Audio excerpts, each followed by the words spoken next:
আসসালামু আলাইকুম। প্রিয় দর্শক, অন্য মঞ্চের আলাপ চাইতে আপনাদের সকলকে আমন্ত্রণ জানাচ্ছি। কাল প্রধানমন্ত্রী শেখ হাসিনার সঙ্গে আমাদের বিদেশমন্ত্রী ডক্টর জয়শঙ্কর এবং নিরাপত্তা উপদেষ্টা অজিত দোভালের সঙ্গে বৈঠক হয়েছে। সেই বৈঠকের খবর আমি কালকে একটা দিয়ে দিয়েছিলাম, পোস্টে দিয়ে দিয়েছিলাম। এখন যে বৈঠকটা রাত্রিবেলা শুরু হয়েছিল 10:10, 10:20 আমি খবর পেয়েছি যে এরকম একটা বৈঠক হচ্ছে। তো বৈঠকের খবর জোগাড় করতে করতে আমার রাত্রি 3টে, 3:30 হয়ে গিয়েছে। মানে বিভিন্ন সোর্স থেকে তো খবর নিতে হয়, কেউ তো খবর তো আর হেঁটে আসবে না, খবরের কাছে আপনাকে পৌঁছাতে হবে।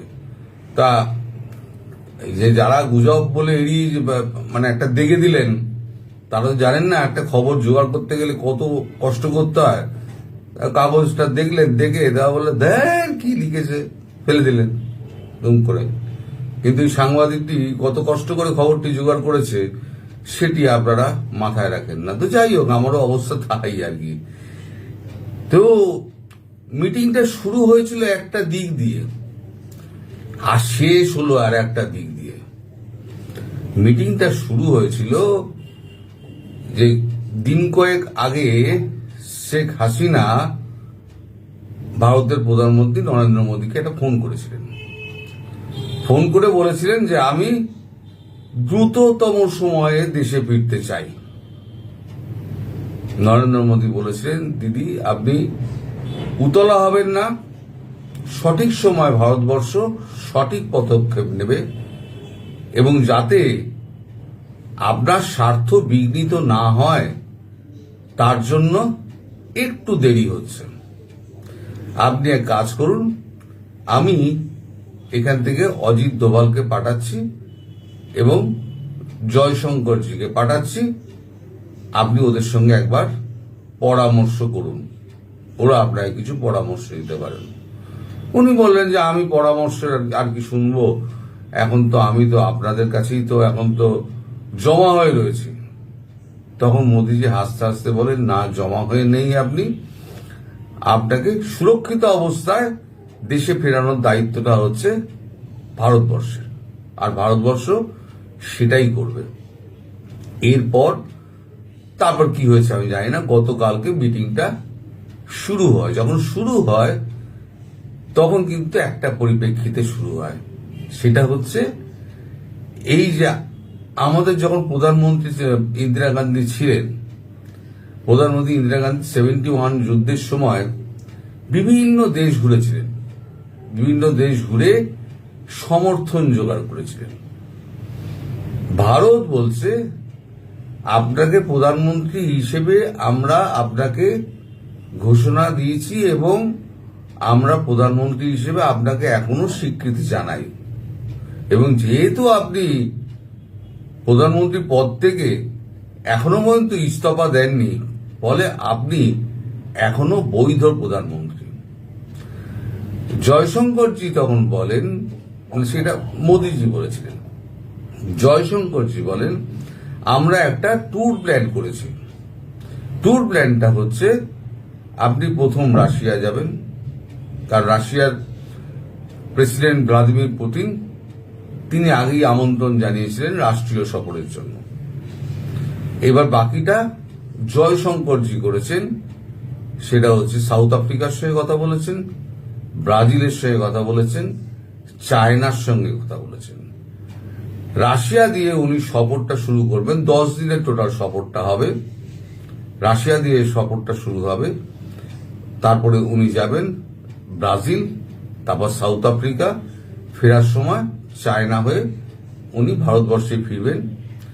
যদি সেরকম হয় তাহলে হয়তো গ্রিস এবং আর্মেনিয়া এবং অস্ট্রেলিয়া যদি সময় হয় এবং যদি যোগাযোগ হয় সঠিকভাবে, তাহলে বা রুট প্ল্যানটা যদি ঠিক থাকে, তাহলে এই জায়গাগুলো উনি ঘুরে আসবেন, কারণ এগুলো সব ব্রিক্সের মধ্যে আসছে এবং বাংলাদেশও ব্রিক্সের মধ্যে চলে আসবে শেখ হাসিনা প্রধানমন্ত্রী হিসেবে ফিরে গেলে।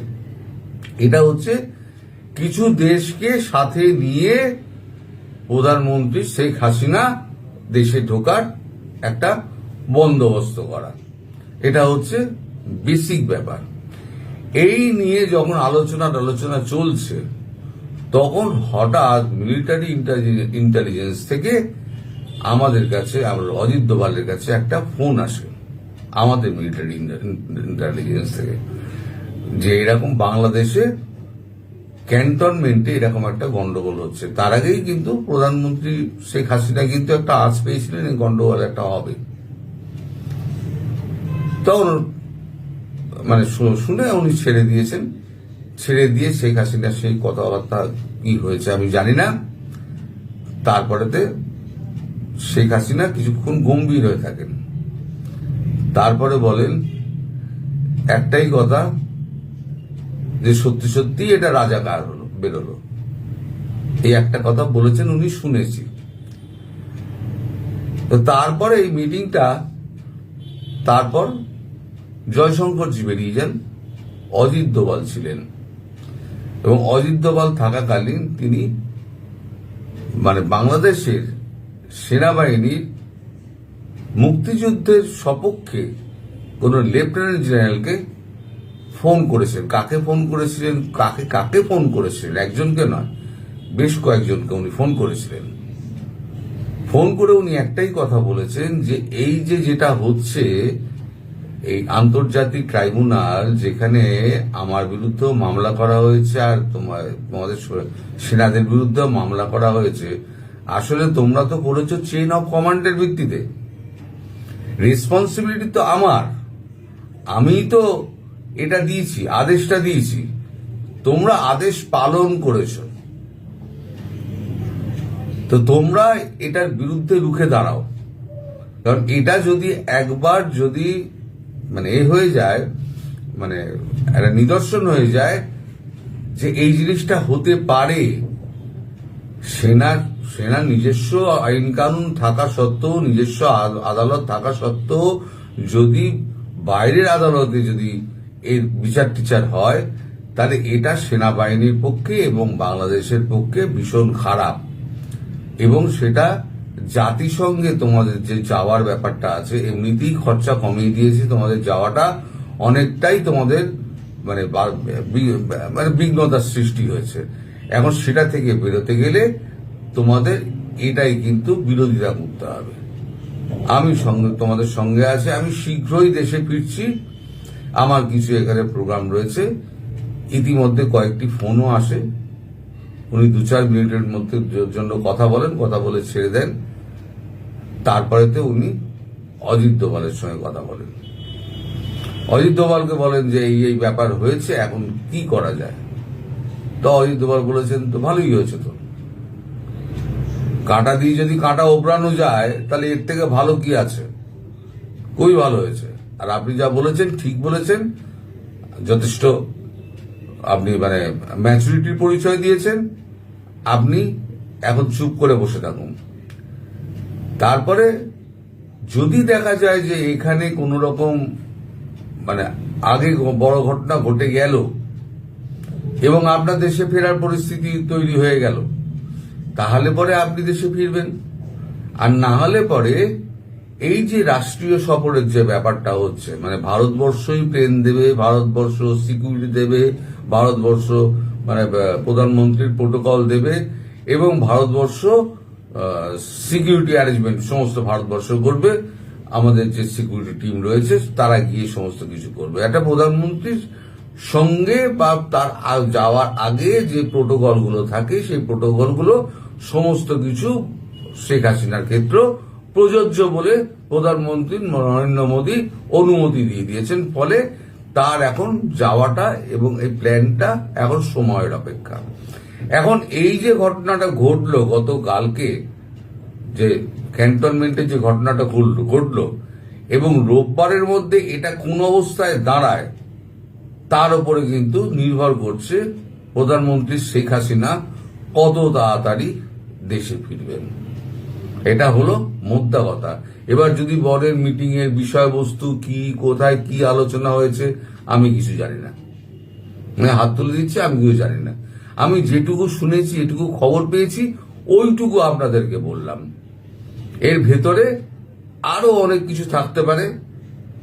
এতে নার্সেলে একটা আউটলাইন আমি বললাম, এর ভেতরে আরো অনেক কিছু থাকতে পারে যে খবর আমার কাছে এসে পৌঁছায়নি, আর আদৌ এসে পৌঁছাবে না।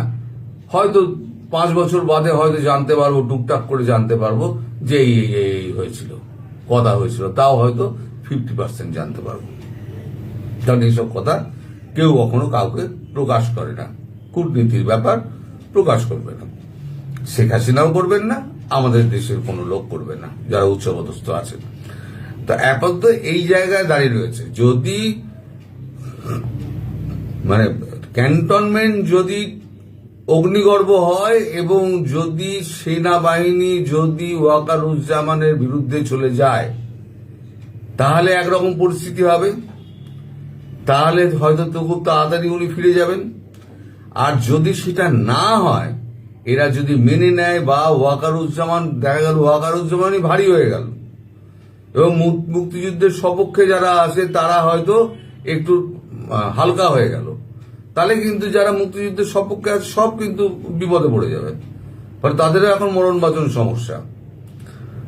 যদি সেটা হয়, তাহলে পরে প্রধানমন্ত্রী শেখ হাসিনা এই সমস্ত দেশগুলো ঘুরে একটা দেশের সমর্থন নিয়ে ফেরার পথে চীনও যাবেন। চীন হয়ে তারপরে উনি ফিরবেন, ফিরে তারপরে ওনার দেশে ফেরার ব্যবস্থা হয়। সব কটা দেশ ব্রিক্স মিলে সবাইকে দিয়ে দেশে ফেরানোর ব্যবস্থা হবে। আর বিশেষ করে এটা তাড়াতাড়ি হচ্ছে এই কারণে, যখন মার্কিন যুদ্ধজাহাজ ডিস্ট্রয়ার একটা এসে আপনাদের দেশে নোংর করেছে, তখনই এই জিনিসটা আরো পেকে গেছে। এখন আমেরিকাকে তারা তো করবেই, যে কোনো দিন তারা করবে। যখন তারা করবে তখন দূর করে পালাবে। এখন শুধু ওয়াচ করে যাবে, ওয়েট অ্যান্ড ওয়াচ এখন সিস্টেমে রয়েছে, অবস্থার মধ্যে, সিস্টেম বলবো না, অবস্থার মধ্যে রয়েছে। এখন দেখা যাক কত তাড়াতাড়ি শেখ হাসিনা দেশে ফেরেন। যদি ক্যান্টনমেন্ট গড়বড় হয়ে যায়, তাহলে শেখ হাসিনা তাড়াতাড়ি ফিরবেন। যদি ক্যান্টনমেন্ট কোনো রকমের কন্ট্রোল যদি ওয়াকার করে নেন, বা ওয়াকারের পেছনে জামাত আর বিএনপি গোষ্ঠী যদি ক্যান্টনমেন্ট কন্ট্রোল করে নেন, তাহলে শেখ হাসিনা ফিরতে একটু দেরি হবে। শেখ হাসিনা সমস্ত দেশ ঘুরে তার সমর্থন নিয়ে, দেশগুলোর সমর্থন নিয়ে, তাদের সাহায্য নিয়ে এইবারে সবাই মিলে নিয়ে গিয়ে ওনাকে বসিয়ে দেবে। তারপরে কি করে পরিষ্কার করতে হয় সে ভারতবর্ষ বুঝে নেবে। ও আধা ঘন্টার ব্যাপার, আধা ঘন্টার মধ্যে ভারতবর্ষ বুঝে নেবে উনি। এই হলো টোটাল খবর। এখন আপনারা একটু ওয়েট করুন এবং কোনটা ঠিক হয়। হ্যাঁ, আর একটা কথা, সেটা হচ্ছে আজকে যে কোনো সময়, মানে সন্ধ্যের পর থেকে আমাদের সিডিএস এর সঙ্গে শেখ হাসিনা বৈঠক। আজকে সন্ধ্যেবেলা অথবা রাত্রিবেলা, কোন সময় আমি এখনো জানি না। যখন বৈঠক হবে তখন আমি জানতে পারবো, তার আগে জানা যাবে না এসব। তো যদি হয় বৈঠক, শুনছি যদি হয়, তাহলে পরে কালকে আপনাদের জানাবো আবার। কারণ সিডিএস এর বৈঠক হওয়া মানে ওখানে একটা অপারেশন হবে। সিডিএস এর বৈঠক মানে ওখানে একটা অপারেশন হবে। আর যেহেতু উনি বৈধ প্রধানমন্ত্রী, তাই ওনার অনুমতি নিয়ে ওনার দেশ আক্রমণ করা হবে। আর দুর্ভাগ্য এটা, এ দেশের মানুষও চাইছে অন্য দেশ এসে তাদের দেশ আক্রমণ করুক। সেখানে প্রধানমন্ত্রীর কিচ্ছু করার নেই, তিনি হাতে হাত দিয়ে বসে আছেন, তাকে দেখতে হবে, না হলে পরে দেশটা শেষ হয়ে যাবে। ফলে অন্য দেশ যদি আক্রমণ করে, তাকে অনুমতি দিতে হবে। সবাই ভালো থাকবেন, সুস্থ থাকবেন এবং সাবধানে থাকবেন। আর কালকে যদি ভিডিও যদি হয়, মানে আমাদের সিডিএস যদি আসেন, তাহলে কালকের মানে অপারেশন সংক্রান্ত যদি কিছু হয়, তাহলে কালকে আমি অবশ্যই জানাবো। ততক্ষণ পর্যন্ত সবাই ভালো থাকবেন। নমস্কার।